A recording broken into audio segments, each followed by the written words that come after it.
So I want you to think about the last time you felt manipulated. Oh, that is a loaded start. Right. But I don't mean just, mildly annoyed by Yeah, someone. not just a petty grievance. Exactly. Mhm. I want you to really put yourself back in that exact moment. Like physically in that room, in that very specific conversation. Mm-hmm. Maybe it was a coworker subtly pushing their uncompleted project onto your plate. Oh, I hate that. And they do it right. They do it framing it with this big fake smile, like it's a vital opportunity for your leadership growth. Yeah, the classic corporate spin. Or maybe it was a family member during a holiday dinner. That's usually where it happens. Right. And they're just layering on a guilt trip so incredibly thick you could cut it with a carving knife. Oh, absolutely. Try to remember how it actually felt in your body when that happened. It is this profoundly uncomfortable, like almost visceral physiological response. Yeah, what does that feel like for you? Well, your chest usually tightens up. Mm-hmm. Your breathing gets really shallow. You immediately shift into this defensive posture, and whatever trust existed in the room, it just evaporates. Just gone. Just into thin air, yeah. It's that sudden, really jarring realization that your agency has been bypassed. Bypassed, yes. That is the perfect word for it. You feel completely cornered. Tricked. Yeah, tricked. It's like someone was quietly pulling your strings in the dark. Yeah. And you didn't even realize you were tangled up in a puppet show until, the curtain had already dropped. Right. And we've all been there, every single one of us. Universally.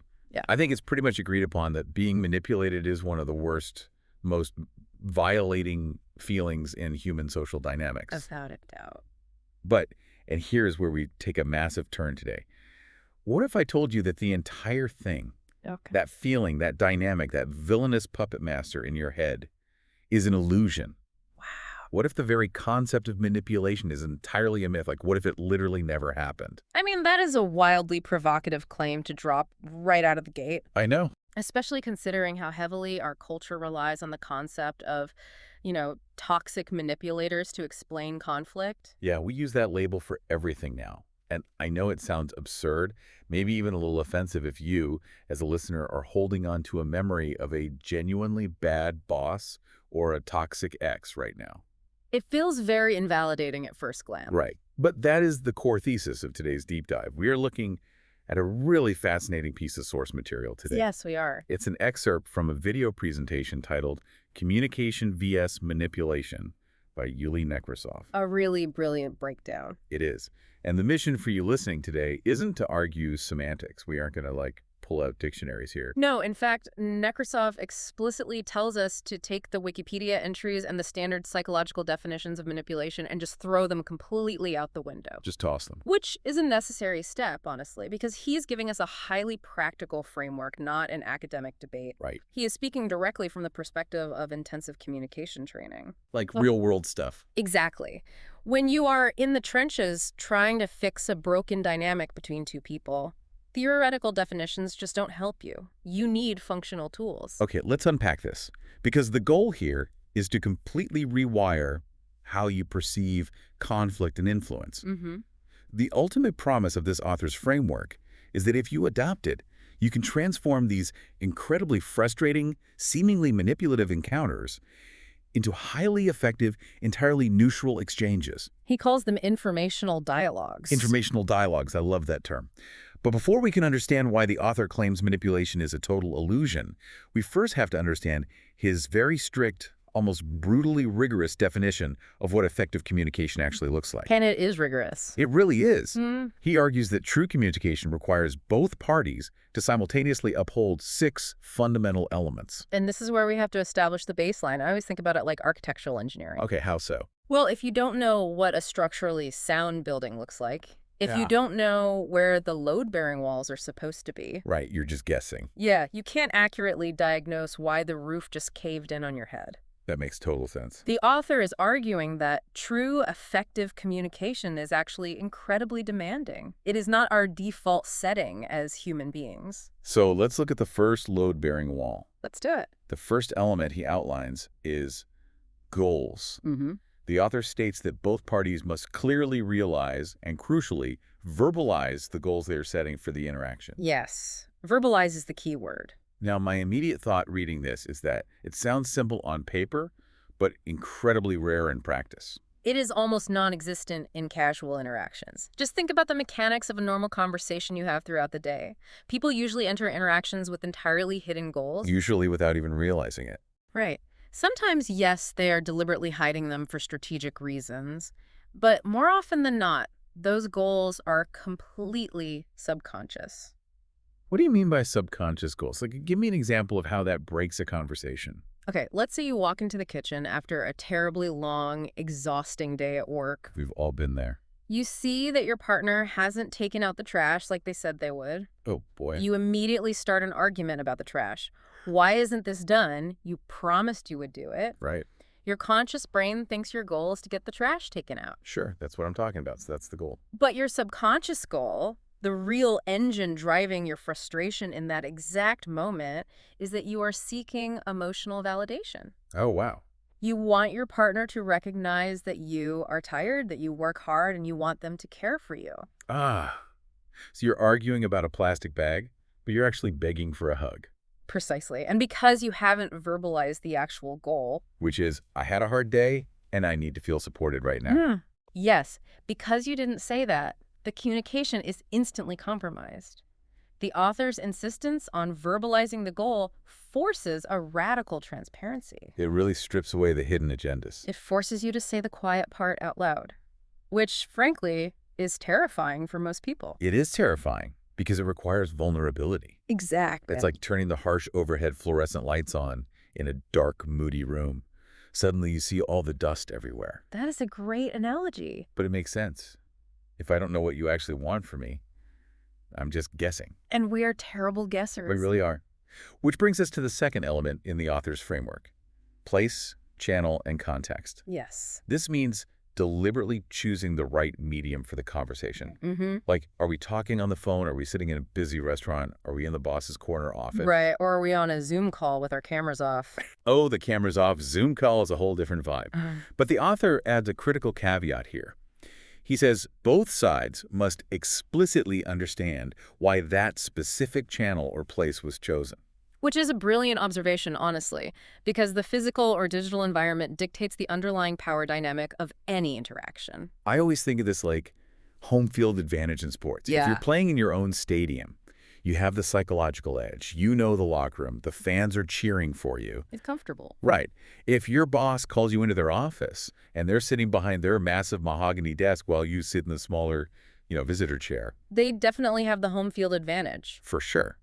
But I have to push back on the author a little bit here because taking this literally feels deeply strange to me. How do you mean? Well, is it really necessary to explicitly explain why we are talking in a specific place? Like if I invite a friend to lunch, I don't sit down and say, "Greetings, I have chosen this specific coffee shop because of its neutral acoustic properties and lack of hierarchical seating." Right. It does sound a bit clinical, almost robotic when you phrase it that way. Totally. But think about the underlying psychology here, especially in higher stakes environments. Okay. Let's look at the workplace. Imagine you have a manager who exclusively communicates with you via email or Slack. Pretty normal. Suddenly, on a Tuesday afternoon, they walk up to your desk and say, "Let's go grab a coffee off-site." Oh, God. Right. What is your immediate physiological reaction to that? Total panic. My amygdala is sounding the alarm bells immediately. I assume I'm either getting fired or the company is going under or I'm being put on a performance improvement plan. Exactly. Your brain instantly goes into threat detection mode. You are entirely focused on survival. Yep. So if your manager sits down at the coffee shop and starts talking about, I don't know, a new marketing campaign, you aren't actually listening to them. No, that is... You are scanning their words for hidden threats. Because I'm just waiting for the other shoe to drop. I'm waiting for the but. Right. But what if the manager applied the author's rule? Okay, let's play that out. What if they said, "Hey, let's grab a coffee off-site. The office is too loud today, the phones keep ringing, and I want a relaxed environment where we can just brainstorm this new marketing campaign without interruptions." Okay, see, if I hear that, the alarm bells turn off. I can actually focus on the marketing campaign. Exactly. But wait, let me play devil's advocate here for a second. Go for it. If my boss explicitly states, "I brought you here so you don't feel threatened," my brain is immediately going to sound the alarm bells even louder. Oh, absolutely. I'm going to think, why would I need to feel threatened? What are they hiding? I'm definitely getting fired. That is a fantastic point, and it highlights why this requires finesse. Right. You don't state the negative, like, so you don't feel threatened. You state the positive structural reason for the context. Which was the interruption thing. Exactly. So we can brainstorm without interruptions. The goal isn't to over-explain your psychological strategy to them. The goal is just to align the physical context with the conversational goal. You remove the mystery. Yes. And in human communication, mystery is the absolute breeding ground for suspicion. Mystery breeds suspicion. I really like that. Okay, so we have goals and we have place and context. The third element the author introduces is history, or he calls it the pre-story. Right. This is having a mutual understanding of what events immediately preceded the moment of communication. Because you are never communicating in a vacuum. Never. People are not blank slates that just magically reset every time you start talking to them. Right. It's like walking into a movie theater halfway through the film, sitting down next to a stranger, and trying to critique the plot. You'd have no idea what's going on. You have no idea what just happened to these characters. You don't know why they're crying. Yes.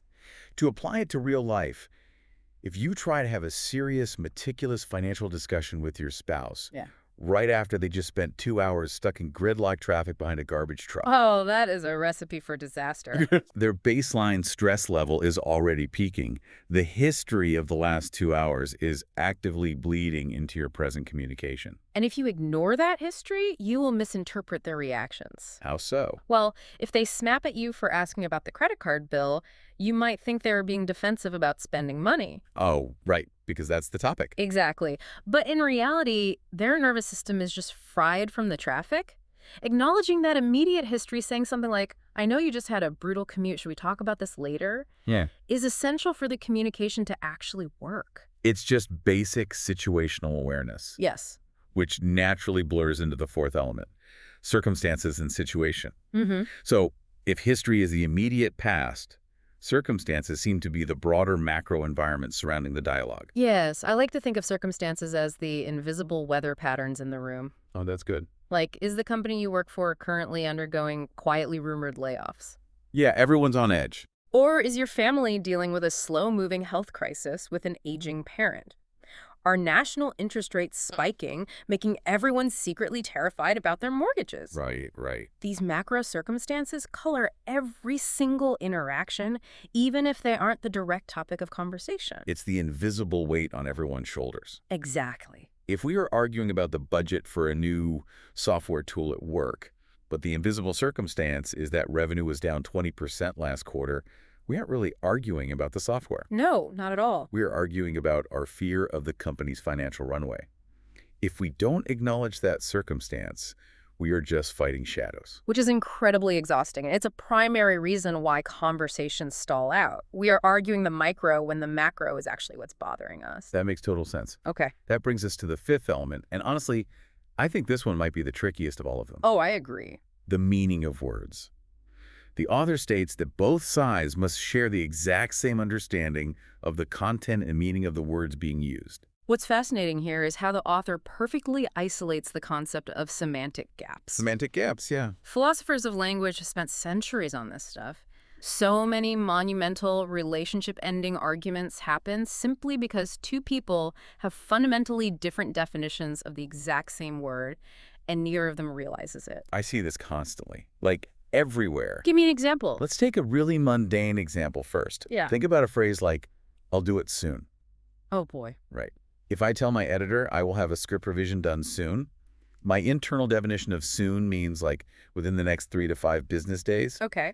But if my editor's definition of soon means by 5:00 p.m. today, we have a massive problem. A huge problem. I think I'm honoring my word, and they think I'm ignoring them. Now take that exact dynamic and apply it to heavy, emotionally loaded words. Like what? Take a word like respect. Yeah. This is a classic relationship killer. To one person, based on how they were raised, respect means treating someone as an absolute authority figure. Like never questioning their decisions. Exactly, and speaking to them with absolute deference. But to another person, respect simply means treating someone as a basic human being with fundamental rights, being honest with them, and pushing back when they are wrong. Oh, wow. Yeah. So if those two people get into an argument and person A says, you aren't respecting me, they were literally speaking two completely different languages. Yes, they are. Person A means you're questioning my authority. Person B hears, "You are treating me like subhuman garbage." Exactly. If you don't share the same dictionary in that exact moment, you are just wearing the illusion of a shared language. That is wild. The author is demanding that before we argue, we must clarify what our words actually mean. When you say clean the kitchen, does that include mopping the floor or just wiping the counters? Right. It sounds tedious. It does, but it prevents catastrophe. Okay, and that brings us to the sixth and final element, mood and emotions. The human element. Yeah. The author says you have to factor in the emotional state of each party manifesting in the moment. Because, despite how logical this six-part framework sounds, we are not algorithms. Clearly not. We are biological creatures driven by neurochemistry.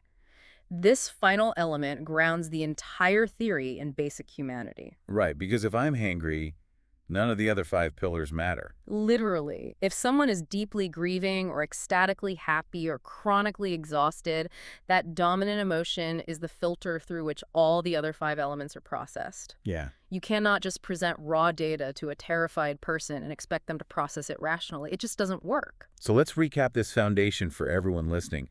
To have true, effective communication, we need shared goals, a clear place and channel, an understanding of the immediate history, an awareness of the broader circumstances, a unified dictionary for the meaning of words, and an acknowledgement of our moods and emotions. It's a lot. And for you listening, I highly recommend adopting this list, not just as a philosophical theory, but as a practical diagnostic checklist. Like a tool. Yes. Think of it like a mechanic's diagnostic tool, but for human interaction. The next time a conversation suddenly feels off. Like that feeling we talked about at the start. Exactly. The moment you feel that prickle of defensiveness on the back of your neck, or you feel like you are being backed into a corner, do not just react. Pause. Run the checklist. It is almost guaranteed that one of these 6 load-bearing walls is currently crumbling. Are we using the same definition of a word? Are they reacting to traffic or to me?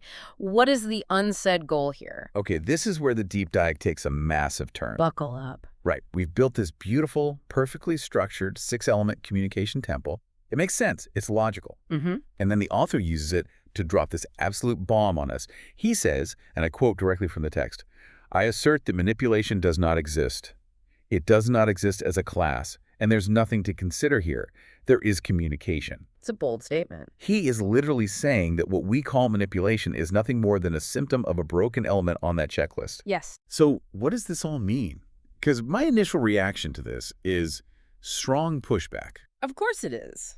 If we just boldly declare that manipulation doesn't exist, aren't we just letting incredibly bad actors off the hook? Well, Like, what about literal scammers who con elderly people out of their savings? What about narcissistic, toxic bosses who purposefully gaslight their employees? Is the author really just giving them a free pass and saying, oh, it wasn't manipulation, we just had different goals? right, it feels wrong. Or is he doing something more clever here? Is he giving us a mental model to take back control? It is absolutely the latter, and it's vital to separate the moral reality from the psychological utility here. Okay, explain that. The author is not making a grand metaphysical argument about the existence of evil, deceit, or bad intentions in the world. Good, because that would be crazy. Right. Of course, bad actors exist. People lie. People try to exploit others. But remember the context we established at the beginning. This is a training framework. Right. It's a tool. It is a psychological tool designed to change your behavioral response. Think deeply about the word manipulation itself. When you are in an argument and you silently tell yourself, I am being manipulated, what role have you instantly assigned to yourself in that dynamic? Well, I am the victim. Yes. I'm the puppet. I am the passive receiver of someone else's action. Exactly. The label of manipulation inherently frames you as a helpless casualty of someone else's dark arts. Right. It implies they are a mastermind and you are powerless to stop them. It completely strips you of your agency. I never thought about it like that. But if you take the author's radical advice and you aggressively remove that label from your vocabulary, what are you left with? The broken pillars. Yes. You replace the thought, I am a helpless victim of manipulation, with the thought, we are currently engaged in highly ineffective communication. Wow. That actually reframes a lot of things for me. But powerful. It's less about their moral feeling and more about a structural failure in the room. Do you see the psychological shift there? The first framing leaves you paralyzed in defense mode. The second framing gives you agency. If it's just broken communication, well, you have a 6-point diagnostic checklist. You can actively fix it. You can just grab a wrench. Exactly. You can become the architect of the interaction. You don't have to change their evil heart. You just have to clarify the semantic meaning of the words being used or verbalize the hidden goal. Yeah. You are no longer a victim. You are an active participant diagnosing a structural failure. That is a massive paradigm shift. It completely changes your center of gravity in a conflict. Instead of backpedaling, you lean in with a clipboard. I love that image. But it begs a really important question. If manipulation is just broken communication, why do we experience it so often? That is the million-dollar question. Right. Why does it feel like the world is absolutely full of these broken pillars? If the checklist is so simple, why are we all so bad at it? Well, the author actually provides a specific answer for this. Yeah, he gives us a triad, right? Yes. 3 core blockers that cause us to fail at upholding those 6 elements. And this triad is incredibly insightful because it covers the full spectrum of human limitation, ranging from completely innocent to deeply defensive. Let's break them down. Blocker number 1, ignorance. The text simply states, "We do not know." This is the most common and the most innocent of the 3 blockers. All right. We simply lack the necessary data to complete the checklist. We don't know the other person's true macro circumstances. We don't have the files. Exactly. We don't know that their dog died that morning, which is their immediate history. We don't know their underlying subconscious goals. We are flying completely blind. And what does the human brain do when it lacks data? It mixes things up. It makes assumptions to fill in the gaps. Yes. And because we have a negativity bias, those assumptions are usually assuming the worst intentions in the other person. Right. It's a pure data deficit. If I don't know why you are acting weird, I assume you're plotting against me. We default to threat. Okay, then we have blocker number 2, inability. The text says, "We do not know how." This is a skill gap. Okay, explain that. This happens when you might actually realize that a pillar is broken, but you lack the conversational finesse to fix it. Let's say you realize you don't understand the other person's goals.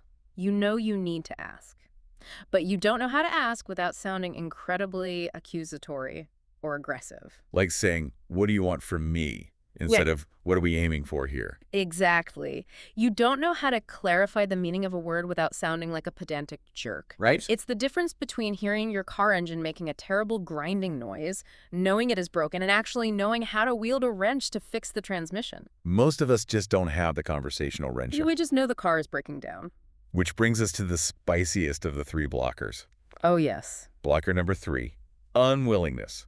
The text says, "We do not want to. We are too lazy, too stubborn, or too emotional to do the hard, exhausting work of figuring it out." This raises a profoundly important question about human nature and cognitive dissonance. Okay, lay it on me. Let's be honest.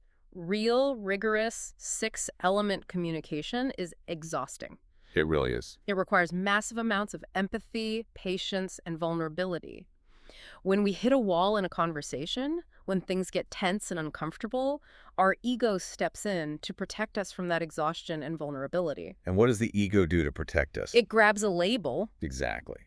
The text argues that when we hit one of these 3 blockers, whether it's ignorance of the facts, inability to articulate, or sheer unwillingness to try, we take the psychological easy way out. Yes, we do. We make a big, heavy, dramatic label that says manipulator, and we hang it around the other person's neck. Because it's just so much easier. It's so much easier. It is so much easier to point a finger and say, "You are a toxic manipulator playing mind games with me," than it is to look in the mirror and admit, "I currently lack the emotional intelligence and the conversational vocabulary to understand the underlying context of what you are trying to tell me." Man, that stings a little to hear. It's a tough pill to swallow. It really holds a mirror up to all the times I've walked away from an argument feeling totally justified, when in reality, I just gave up on the checklist. It's a massive defense mechanism. It is the ultimate get-out-of-jail-free card for our own communication failures. Yeah. By accusing the other person of engaging in the dark arts, we instantly absolve ourselves of any responsibility to do the hard work of clarification. Wow. If you are a manipulator, then I am a victim,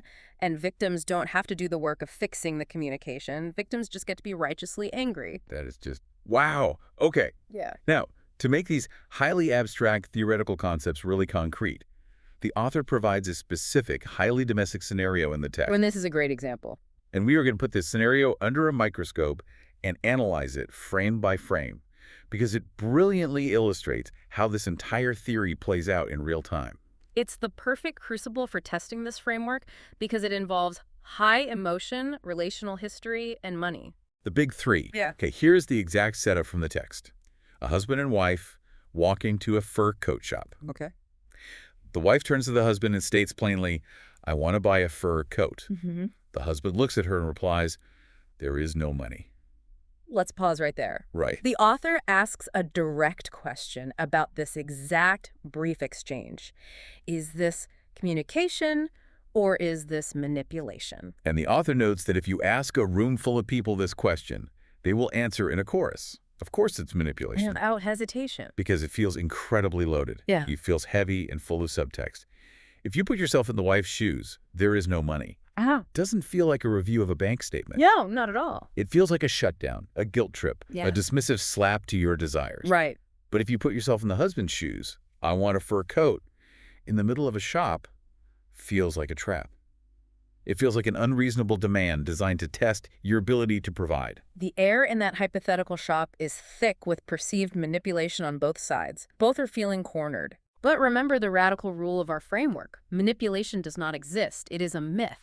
Right. So how does the author reinterpret this exact exchange?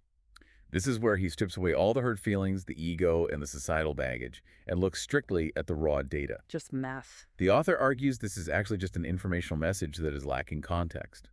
Translated through the framework, the text states the husband's underlying message is essentially, "I am dissatisfied with my salary level." It's a stunning, almost counterintuitive reframe. It really is. When you strip away the husband's defensive posture and you strip away the historical baggage of how they argue about money, you are left with a single data point about their macro circumstances. Just salary. Exactly. The husband is stating a mathematical fact about their financial reality and simultaneously expressing a deep vulnerability about his own earning power.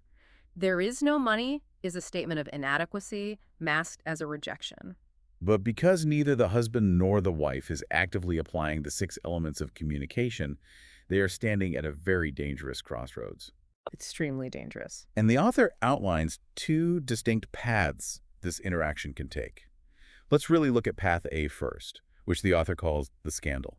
This is the path of least resistance, dictated by our egos, and sadly, it is the most common outcome. Let's play this out because the text mentions it causes a scandal, but I want to look at how that scandal actually happens based on our blockers. Okay.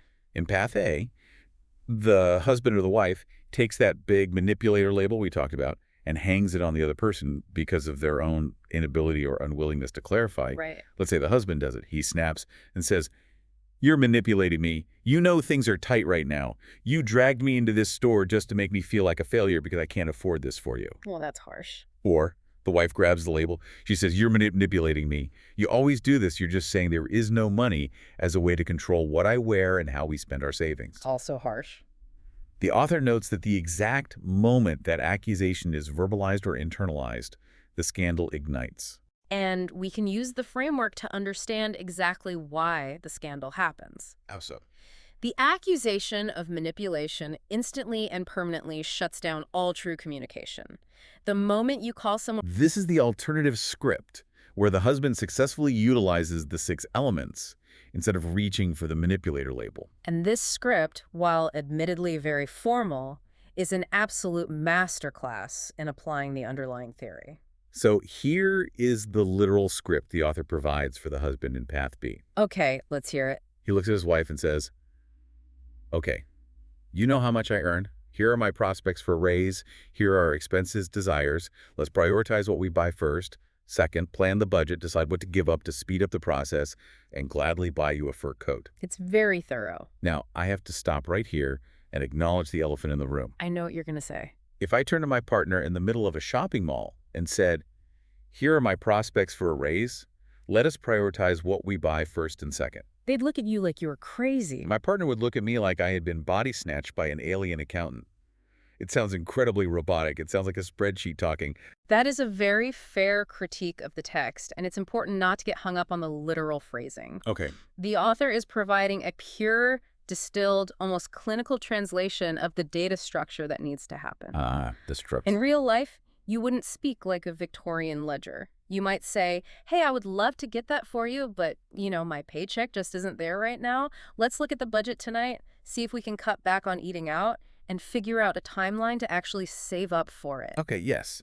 That sounds like a human being. Exactly. But the underlying mechanics are identical. And here's where it gets really interesting. If you look closely at the structure of either the robotic script or the human script, the husband is systematically checking off the 6 pillars we discussed in Section 1. Let's map it out. Let's do it. When he says, you know how much I earn? Here are my prospects, our expenses. What is he doing there? He is firmly establishing Pillar 4, circumstances and situation, and also tying in Pillar 3, history. He is taking the macro financial reality of their life and laying it out on the table as shared neutral data. He is not using it as a weapon to make her feel guilty. He is simply illuminating the environment they both live in. It's a shared reality. Then he says, let's prioritize what we buy first. Second, plan the budget. Decide what to give up. That touches on Pillar 5, meaning of words, and Pillar 1, goals. How does it hit meaning of words? By saying plan the budget, he is defining what the vague concept of buying a coat actually entails in the context of their shared life. He's translating a sudden emotional desire into a concrete, actionable plan with shared definitions. And the kicker at the absolute end. Yay. And gladly buy you a fur coat. That is Pillar 6. Mood and emotions directly combined with a clear goal. Okay. He is acknowledging her desire, validating the emotion behind it, and most importantly, removing the adversarial tension. He isn't the enemy denying her the coat. Right, he's on her team. He is aligning his goal with hers. They both want to eventually get the coat, but rooting it in their shared financial circumstances. It is brilliant. He transformed what could have been a highly emotionally volatile accusation into a collaborative, side-by-side informational dialogue. Yes. They are no longer facing each other fighting over a transaction. They are sitting on the same side of the table, looking together at a math problem. And we must notice what didn't happen in Path B. With that? At no point did the husband concede his boundary to avoid a fight. Oh, that's a good point. A lot of people think avoiding conflict means being a pushover. He didn't just sigh, whip out a high-interest credit card, and go into secret debt to keep the peace. Which a lot of people do. They do, but he maintained his boundary. There is no money right now. But he communicated that boundary with absolute structural integrity. That is the true power of the informational dialogue. It's not about giving in to the other person's demands. Exactly. It's about processing data together as a team. Okay, so we've seen how this perfectly plays out in a hyper-specific controlled example in a store. But how does this apply to you, the listener, holistically in the chaos of your everyday life? Right. Because everyday life isn't a textbook. No, it's messy. You can't control what other people say. But the author concludes this excerpt by introducing what he calls a game that we are all invited to play. And I love this framing. Gamifying psychological frameworks makes them so much easier to practice in real time. Because it's just a game. When you make it a game, it lowers the stakes and reduces your own defensive anxiety. The fundamental rule of this game is this. From now on, you must operate under the strict, uncompromising rule that manipulation does not exist. Period. It's a hard rule. You are not allowed to use the word. In this game, there is only ever a lack of knowledge, a lack of skill, or a lack of desire to clarify. So practically speaking, when you are at work and your boss sends you a deeply passive-aggressive email that makes your blood boil and ruins your morning, Well, we all know that email. you aren't allowed to vent to your coworker and say, my boss is manipulating me to work over the weekend. You have to play the game. You have to look at the email and ask yourself, what structural information is missing here? What macro circumstances am I ignorant of? What goals haven't been verbalized? But the text notes a very realistic, very difficult complication here. Oh, absolutely. You might be listening to this deep dive, playing this beautiful enlightenment game, trying to build your 6 pillars. Yeah. But the other side probably isn't. They definitely aren't. They haven't heard this. They might lack these communication skills entirely. Right. In fact, if they feel cornered by your sudden rationality, they might try to hang the manipulator label on you. Which happens incredibly frequently. Really? Oh, yes. When you start communicating with rigorous clarity, people who are accustomed to navigating through emotional chaos often interpret your sudden clarity as a threat. Wow. Why is that? Because they rely on the fog of unstated goals and emotional manipulation. Your flashlight feels like a weapon to them. They might accuse you of being cold, calculating, robotic, or ironically manipulative. Right. Why are you talking to me like a lawyer? So what is the final strategy when that inevitable pushback happens? The author says your task is to relentlessly use techniques to clarify the missing elements. You have to absorb their emotional hit and turn their hostile accusation into a neutral informational dialogue. It is essentially verbal jujitsu. That's exactly what it is. You are taking the kinetic energy of their emotional attack and redirecting it into the structural pillars of communication. So if they scream at you, you're just trying to make me look bad in front of the team, you don't take the bait. Do not take the bait. You don't defend your moral character. You don't scream back, no, I'm not. You clarify the pillars. You say, let's look at the goals we set for this project last week and the circumstances of the deadline we are facing. You refuse to engage in the scandal. You just keep gently, persistently redirecting them back to the data. And the author leaves us with one final, incredibly compelling twist on the concept of influence. This is my favorite part. He concludes that by doing this, by relentlessly turning accusations into informational dialogues, by refusing to play the victim or the villain, we will actually influence the adoption of the decision we need. If we connect this to the bigger picture, what the author is really teaching here is a masterclass in true sustainable influence. Yeah, Modern society so often conflates influence with manipulation. we really do. We think being influential means being sneaky or charismatic in a deceptive Machiavellian way. We think it's about tricking people into doing what we want. Like 48 laws of power kind of stuff. Exactly. But the author is proving that true influence doesn't require manipulation at all. In fact, manipulation is a weak substitute for influence. That's a great way to phrase it. Transparency, rigorous clarity, and collaborative problem solving are infinitely more persuasive than emotional games. When you are the one person in the room who consistently remains calm, who clarifies the hidden goals, who acknowledges the history and the circumstances without getting defensive, you naturally become the center of gravity in that relationship or that organization. You become the anchor. Yes. People will naturally gravitate toward you and adopt your decisions, not because you tricked them, but because you provided the most structurally sound, emotionally safe path forward. You become the architect, not the puppet master. That is such a powerful, vital distinction for anyone trying to navigate life. It really is. So let's take a deep breath and recap the incredible intellectual journey we've been on today. It's been a ride. We started by defining the 6 load-bearing pillars of perfect communication: goals, place and channel, history, circumstances, the meaning of words, and mood and emotions.